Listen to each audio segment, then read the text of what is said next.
Here at the Asian Financial Forum 2016, we're with Stuart Gulliver. He's Group Chief Executive of HSBC Holdings. And Stuart, thanks very much for joining us. Now, you've been discussing the global economy.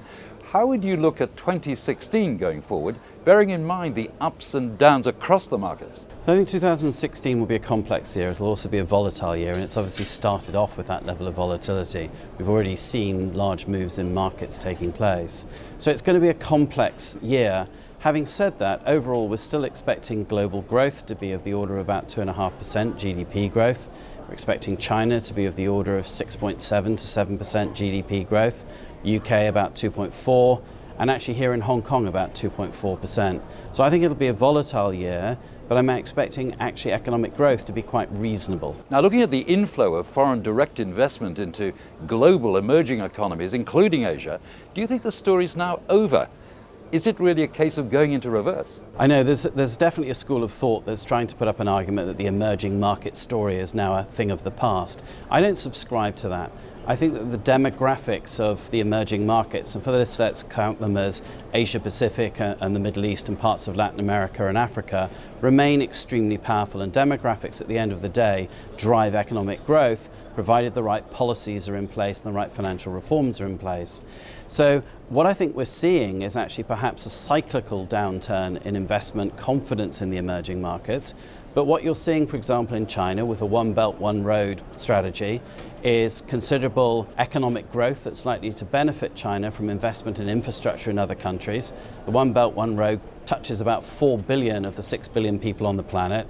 And meanwhile, domestically within China, China is moving from being a manufacturing-based economy into a service economy, which will create a lot more jobs than manufacturing does, and actually do so without the environmental damage that actually primary and secondary industry have created within China. So I don't think this is the end of the emerging market story at all. In fact, the emerging market story ends when those economies have emerged and actually become fully developed. Now, looking at China's Belt and Road Initiative going forward, how do you see that? And is HSBC particularly looking at this? It is something that we're specifically looking at because we have one of the top 5 infrastructure and project financing teams of any bank globally, and we spend a lot of time financing the emerging markets and financing exactly the kind of geographies in which the One Belt, One Road initiative will run through.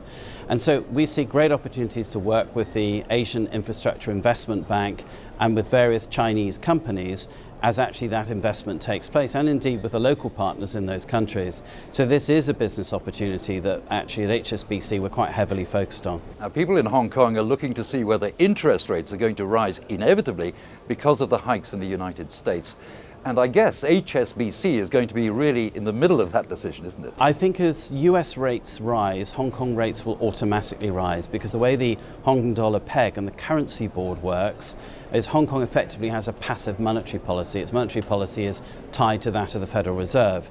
Now, we expect at HSBC the Fed to raise rates probably by another 2 lots of 25 basis points in 2016 and potentially another 2 lots of 25 basis points in 2017. Now, that level of rate rise Hong Kong can easily manage its way through. That is not a significant issue at all to Hong Kong, either its economy or indeed the property market. So you've been here and speaking at the Asian Financial Forum.